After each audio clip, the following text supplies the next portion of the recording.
Hi, I love my India. Good morning. ನನಗೆ ಒಂದು doubt. ಈ ದಳಪತಿ ವಿಜಯ್ ಮೂವೀಸ್ ನಾನು ಸುಮಾರು ದಿನದಿಂದ ನೋಡ್ತಾ ಇದ್ದೀನಿ. ಆದರೆ ಸುಮಾರು ವರ್ಷದಿಂದ ನೋಡ್ತಾ ಇದ್ದೀನಿ. ಅವ್ರ ಮೂವೀಸು ರಿಲೀಸ್ ಆಗೋ ಟೈಮಲ್ಲೆಲ್ಲ ಬರೀ ಅಡಚಣೆ, ಅದು ಇದು ಅಂತ. ಈಗ ನೋಡಿದ್ರೆ ಜನನಾಯಕಂ ಒಳ್ಳೆ ಮೂವೀಸು. ಅಲ್ಲಿ ಮಕ್ಳುಗಳ್ದು ಬಗ್ಗೆನೂ ತೆಗ್ದಿದ್ದಾರೆ, ಎಲ್ಲ ಬಗ್ಗೆನೂ ಇದೆ. ಒಳ್ಳೆ ಮೂವಿ ಮಾಡಿದ್ದಾರೆ. ಅದು ಇನ್ನೊಂದು ಯಾವುದೋ ರಿಮೇಕ್ಸು. ಆ ರಿಮೇಕ್ಸ್ ಮೂವಿಗೆ ಸೆನ್ಸರ್ ಚೆನ್ನಾಗೈತೆ, ಈ ಮೂವಿಗೆ ಸೆನ್ಸರ್ ಚೆನ್ನಾಗಿಲ್ವಂತೆ. ಹಾಂ, ಅಲ್ಲ ಕಣ್ರಿ. ಫೇಸ್ಬುಕ್ಕಲ್ಲಿ, ಯೂಟ್ಯೂಬಲ್ಲಿ, ಇನ್ಸ್ಟಾಗ್ರಾಮಲ್ಲಿ ಚಡ್ಡಿ ಬಿಚ್ಕ ಕುಣಿತವ್ರೆ. ನೋಡಬಾರ್ದೆಲ್ಲ ನೋಡ್ತಾ ಇದ್ದೀರಿ, ನೀವು ನೋಡ್ತಾ ಇದ್ದೀರಿ, ಇಡೀ ದೇಶವೇ ನೋಡ್ತಾ ಹೋದ್ರೆ. ಎಷ್ಟೋ ಜನ ಹಾಳಾಯ್ತವ್ರೆ.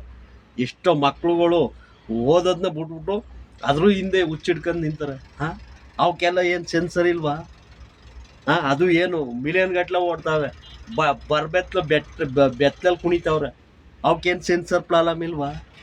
ಈ ಜನನಾಯಕ ಮೂವೀಸಲ್ಲಿ ರಾಜಕೀಯ ಬಗ್ಗೆ ತೆಗ್ದಿದ್ದಾರೆ ನಿಜ.